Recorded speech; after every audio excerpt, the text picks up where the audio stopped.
Alright everyone, welcome back again to some more of the Great Ace Attorney 2.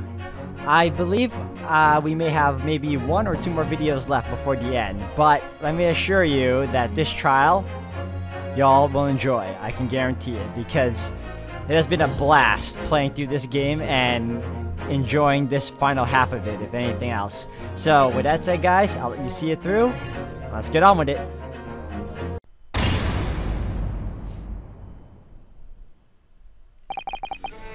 I penned this, my last will and testament, in the final moments before my inevitable and willing death. The hour is 11 p.m., and I sit at my writing desk in my office. My good friend Asugi stands on my shoulder. He has expressed his intent to invoke the dying ritual of the duel, that I may depart this world with honor, an honor of which I am utterly undeserving. The Japanese are a truly merciful people. I, Klint Van Zieks, Lord of the Manor of the Van Zieks estate, hereby confess the following. I am the killer who has come to be known in society as the Professor, guilty of 4 counts of murder. I would not hear discourse the corruption rife among the aristocracy, which is to me as one of them so apparent.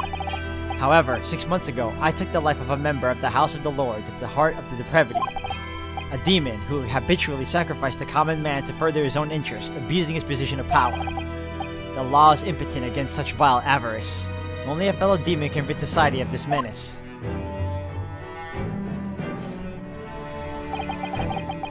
The demon was my quarry, upon whom I willingly set my great hound. But though I am a hunter of some experience, I am a poor felon, it seems. My guilt was at once recognized by another, and I became subject to his extortion. He held over me the threat of exposing my wicked crime to my beloved wife and brother.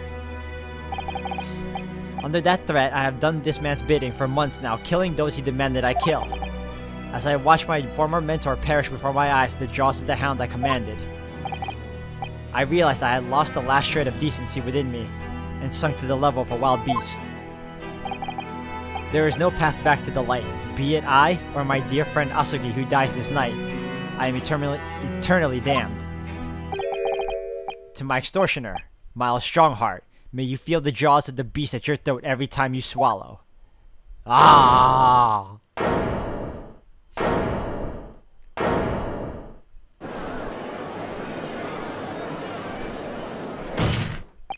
So now we know, yes, Klint Van Zieks was a murderer. But somebody was directing him and naming his victims. His extortioner, Lord Miles Strongheart. It was you! Lord Strongheart, a moment ago, you claimed that what the court has just heard could destroy justice in this country. But you weren't trying to protect justice at all.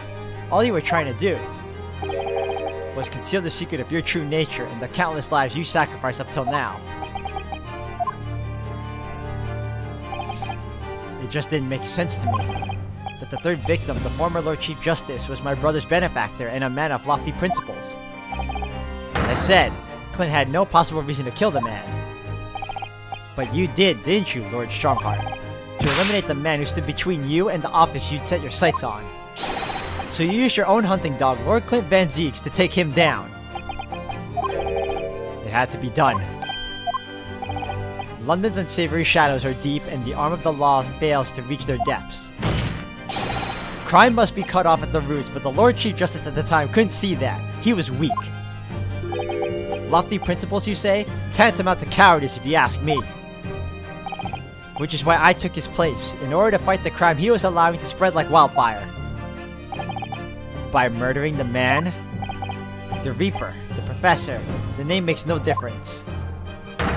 As I've explained countless times already, it was all done for the furtherance of law and order in London. Objection!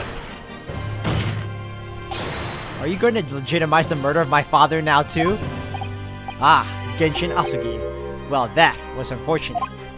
I had fully intended to send him back to Japan as we'd agreed. I don't believe you. It was you, wasn't it? You killed him. No, it wasn't me who took your father's life. Then who? On the night following his mock execution, I went to Logate Cemetery at 3 in the morning with Jigoku. Judge Jigoku? There had to be a collaborator on the Japanese side to manage Asugi's treatment after his repatriation. Jigoku had fierce ambition and made him easy to manipulate. 10 years ago, after he stood trial for the destruction of the witness stand, I had words with him. When I told him the position of Minister of Foreign Affairs could be his, he couldn't agree fast enough. Seshiro, you fool. As you know, Asugi escaped the prison in a closed casket and was subsequently interred. We intended to dig him out of his grave before he ran out of air. But sadly, all did not go to plan. Ah! There was an unexpected visitor to the cemetery with his own ideas about digging up graves. A man who witnessed what nobody was supposed to see. Enoch Drebber. Of course, I knew grave robbers frequented London cemeteries. But that grave on that particular night... Blast! If people find out that the convict wasn't really executed, the scandal will rock the very foundations of the Empire. Then what do we do? Shoot him, Mr. Jigoku. Shoot Asugi at once. He can't live now that this has happened. He has to go. What are you talking about? You had an agreement. You promised him he could return to Japan. Everything has changed now. If the truth got out because of this, both of us would be finished. Forever. Come on, Jigoku, do it. Pull the trigger. Shoot!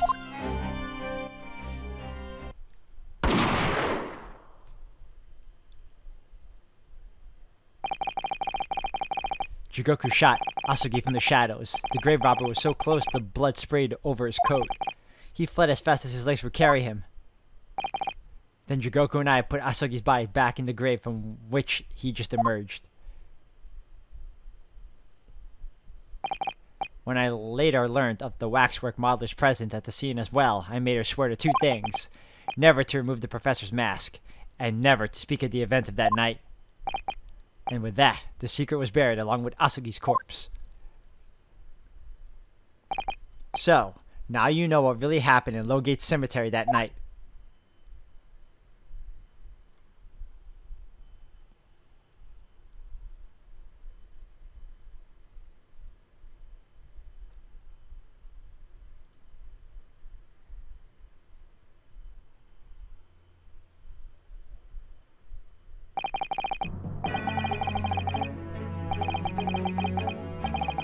It was Jigoku, your Japanese acquaintance, who killed Asugi in the end, you see. Technically, it was still you. You told him to shoot. He claimed to be the man's friend, but when push came to shove, he pulled the trigger. Just before Mr. Jigoku left the courtroom earlier, he said that the assassin exchange proposal was a demand from his British counterpart, not a request. So you coerced him too, using what happened in the graveyard. By that time, Jigoku was the Minister of Foreign Affairs negotiating international treaties with Britain. You can imagine what would have happened if it came to light he'd murdered a compatriot 10 years earlier. He would have lost everything. I merely reminded him of that. How do you sleep at night? These past 10 years, I've fought tirelessly for the darker recesses of London's criminal underworld. I've used whatever means necessary to ensure that justice prevails and law and order reigns supreme. Objection!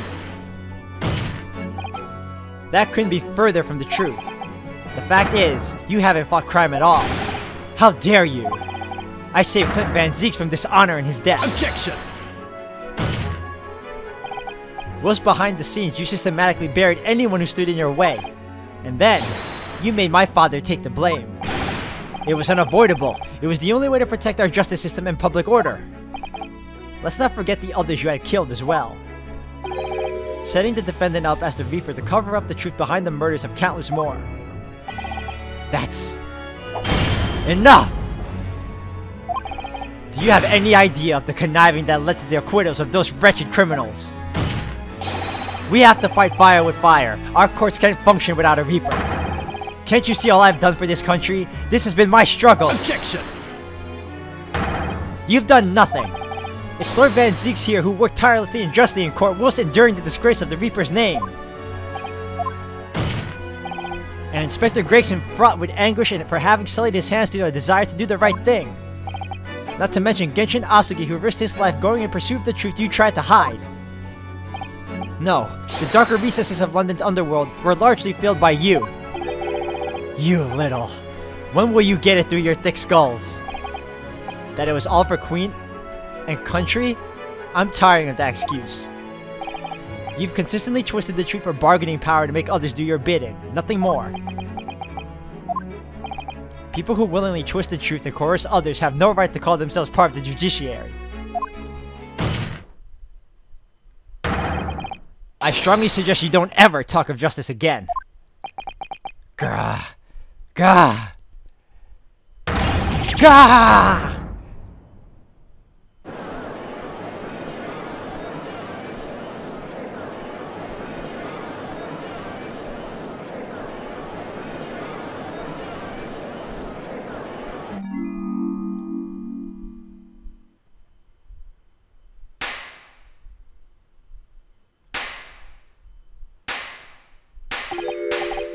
Well, well, well. Dear me, my good fellows, dear me.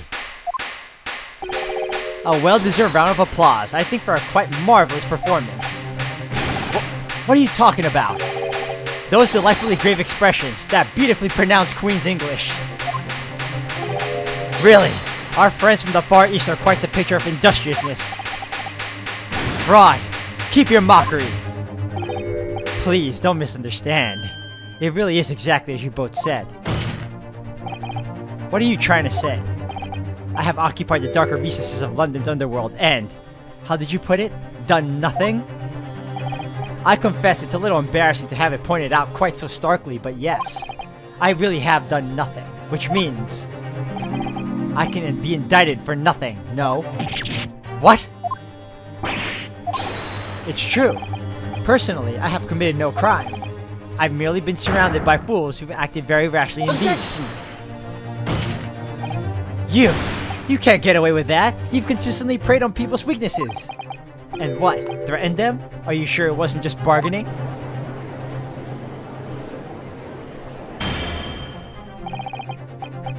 I would like to address all the good lords, ladies, and gentlemen of the judiciary here present. You all know of these darker recesses in our great capital, and deep down, I believe you also know that to fight those who dwell there requires at least some of us to occupy the darkness ourselves. So let me appeal to your good sense now. Consider the situation with me. If this catalog of horrifying revelations were to become common knowledge among the 6 million inhabitants of London, what might happen?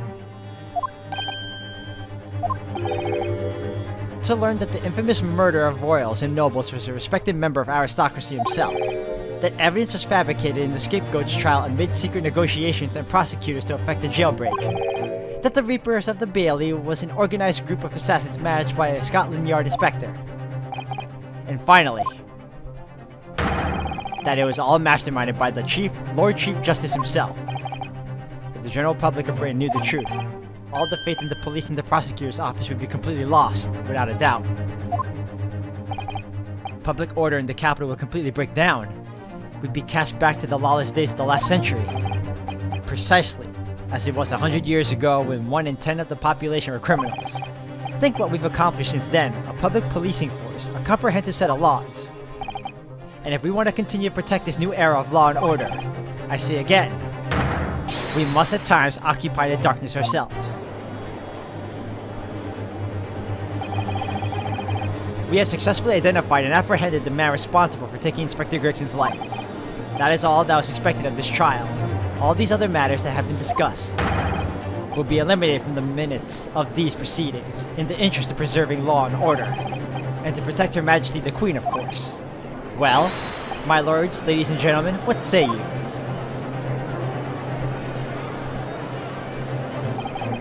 He has a point. The things Lord Strongheart has done are quite unforgivable. But on the other hand, isn't it our duty to maintain law and order in the capital? You can't deny that the threat of the Reaper over the years has done wonders for the crime rate. And by fair means or foul, that's all thanks to Lord Strongheart.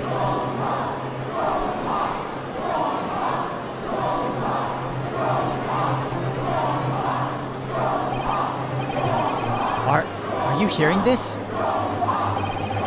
This is the will of the British judiciary.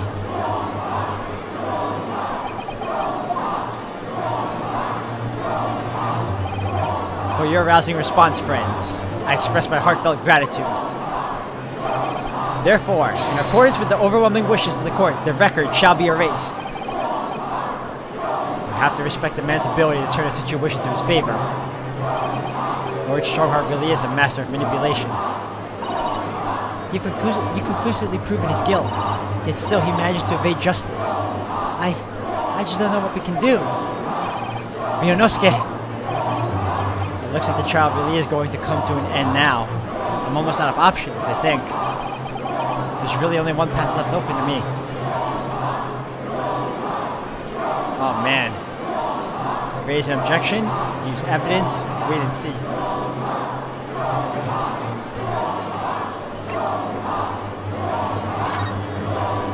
I'm using evidence.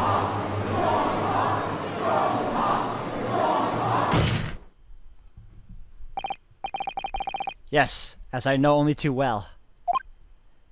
The only thing that carries any weight in court is hard evidence. But Mr. Naruhodo! What evidence is there to use at this stage in this trial? I have an idea. I don't know whether anything will come of it, but if there is ever a time for using this particular item we have among the evidence, it's now. I know which one! It's time to use it! Bunny time! Take that! Oh my! Yes! Mr. Sholmes asked if you had that with you earlier. We've exposed all of Lord Strongheart's wrongdoings now. I have no doubt that Mr. Sholmes had already deduced exactly how the truth would unfurl.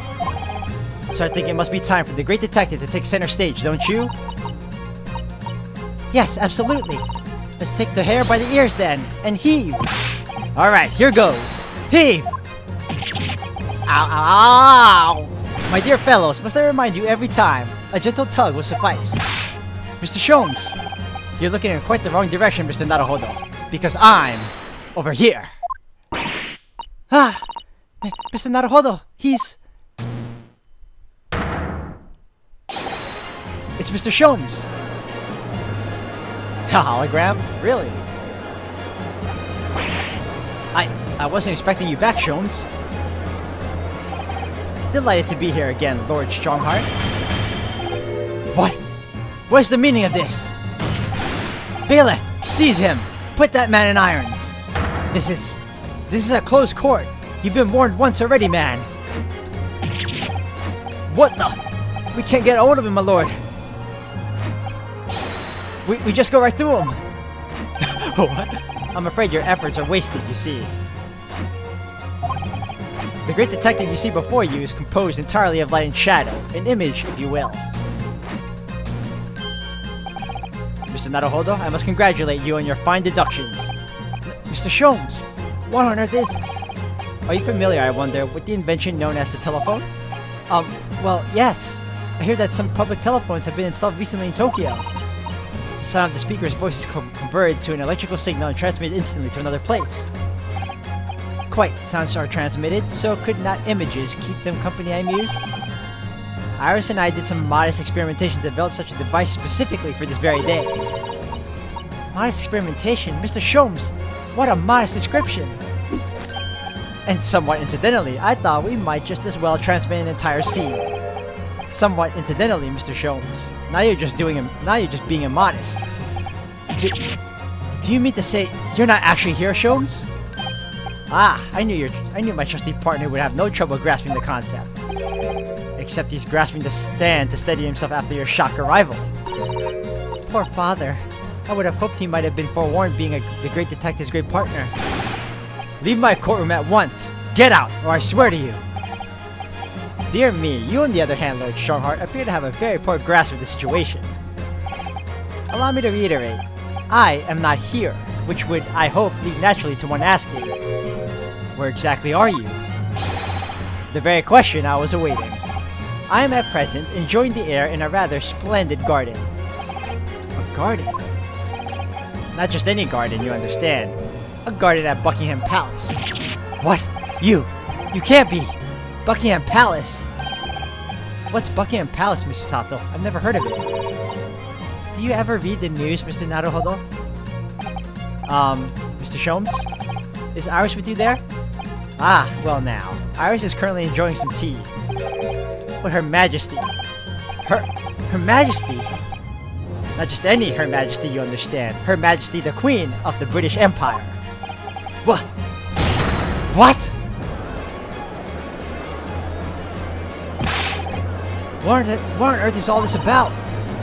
Buckingham Palace is Her Majesty the Queen's residence in London, Mr. Naruhodo. Order! Order in court! I demand immediate silence! Her Majesty the Queen? You can't be! I mean, no! This is some sort of unforgivable, distasteful trickery by a third-rate detective, that's all! Unforgivably distasteful trickery?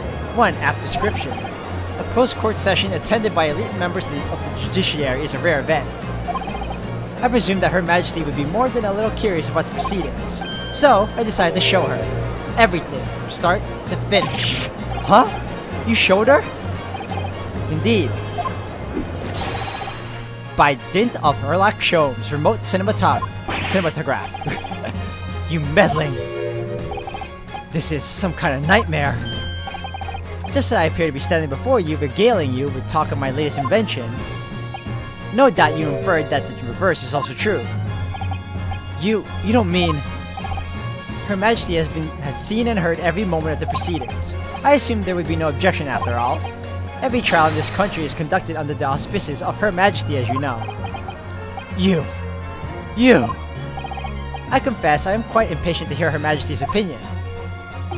How about the unforgivably distasteful trickery in which you've been engaged over the past 10 years? No! I was merely... Ooh, so sorry to keep you all waiting, Vicky, and I had so much to talk about. Iris, there you are. In fact, I have a little message here from Her Majesty. A message? Well then, if everyone is sitting comfortably... Forthwith and with immediate effect, all authority previously afforded to Mal Strongheart is hereby revoked forevermore. Furthermore, he will be prosecuted for crimes against his country in a public trial by jury in the coming days. So, it seems that Her Majesty doesn't believe we need to fight fire with fire. Justice in this country needn't be administered from the shadows at all. Miles Strongheart, the darkness you fostered to conceal your despicable actions these last 10 years is a thing of the past now. After today, your brand of law and order has no future, because no longer are you the Lord Chief Justice. In the eyes of the law and of Her Majesty the Queen, you are nothing but a criminal.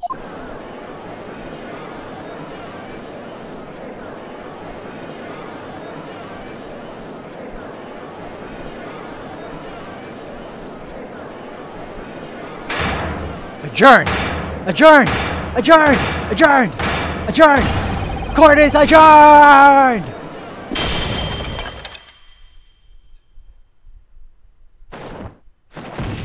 Oh. Oh.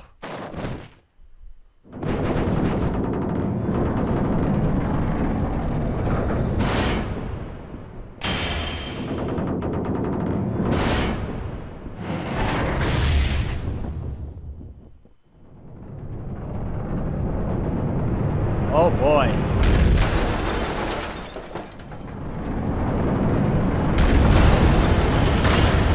Ah!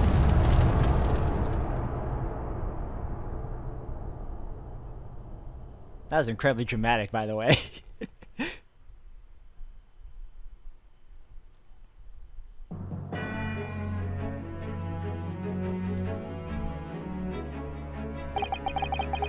Lord Klint Van Zieks left a will in which he confessed to everything. When those words came out of Asagi's mouth, it deranged me completely. I knew I must do anything and everything in my power to contain the situation. But I couldn't find the damn document. I searched his cell, but it wasn't there. Which precipitated a jailbreak plot, I presume. What do you mean? The need to obtain that will was all-consuming. I was sure that if I facilitated Asagi's escape, he would emerge with the will somewhere on his person. But despite searching his limp body in the cemetery that night, it still eluded me. It never even crossed my mind that it was concealed in the sword's hilt.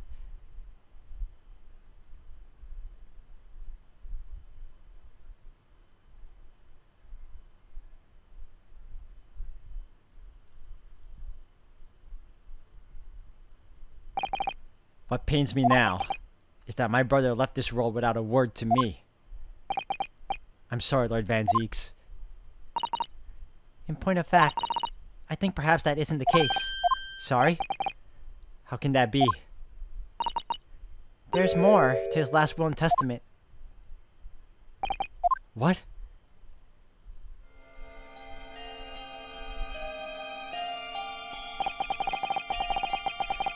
As I confront the prospect of my demise, I feel bitter regret for my younger brother. Barak, you have always looked up to me, and now you follow in my footsteps to become a prosecutor. It is my fervent wish that my unspeakable deed should not hinder your advancement. I ask not for understanding, for none could understand my depravity. I ask only for forgiveness.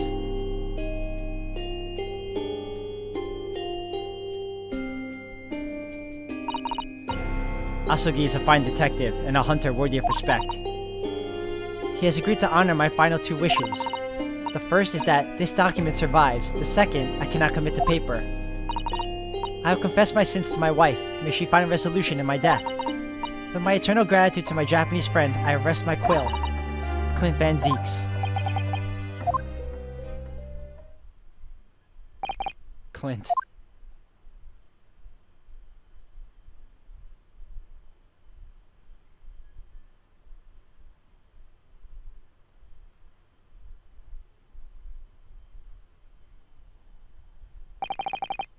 Miles Strongheart, you colluded with Seshiro Jigoku in a criminal plot so immense it spanned the oceans, and you cold-heartedly murdered all those who knew the truth about what happened 10 years ago.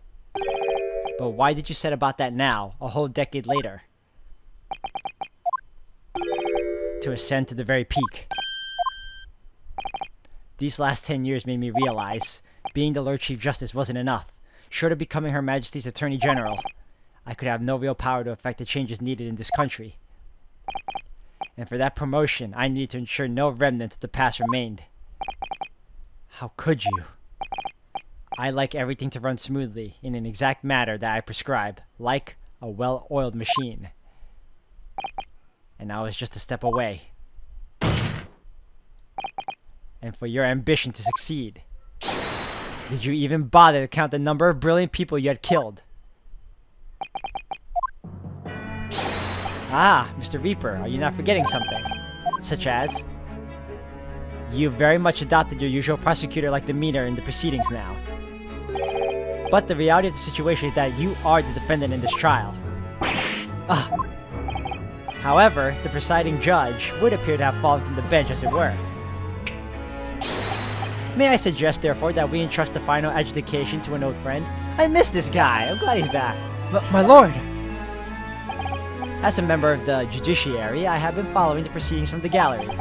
And I must say, I shan't ever forget the extraordinary battle between good and evil that I witnessed here today.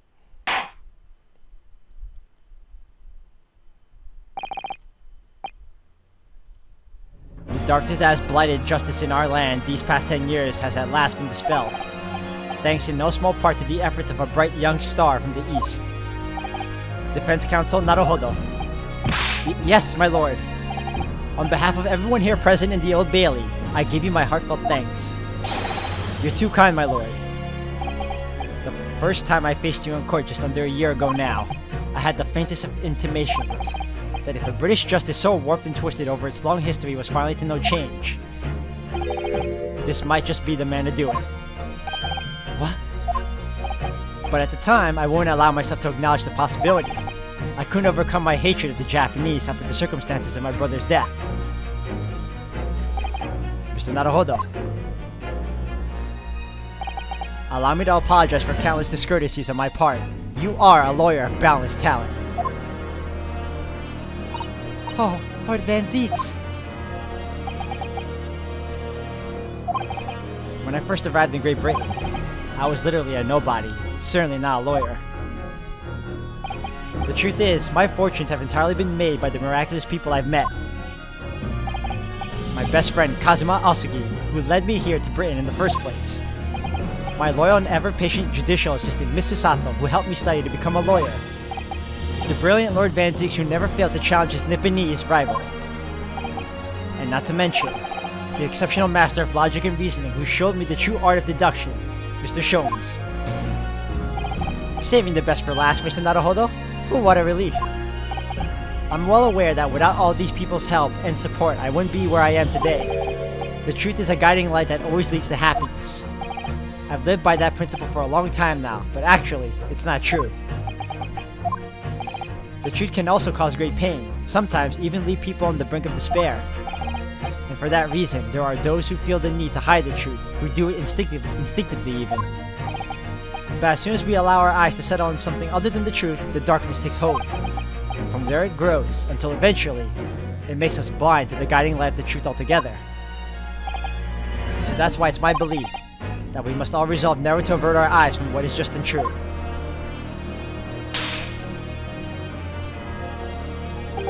So that we can continue to walk the straight and narrow path ahead.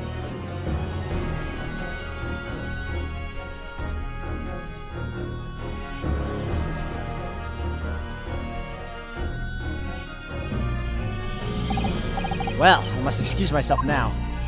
But before I go, Mr. Naruhodo, let me compliment you on your grand opus. What? Without your beautifully composed case against Lord Strongheart, Her Majesty would have been unable to act. Thanks to you and your fellows, the haunting undertones corrupting Britain's justice system have been silenced. Thank you very much.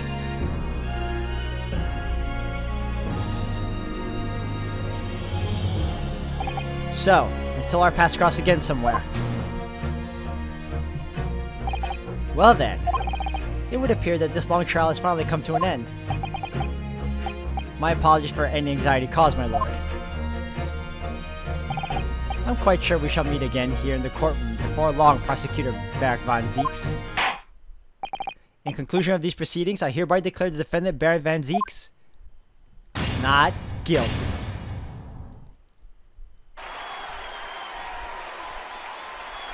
Woo.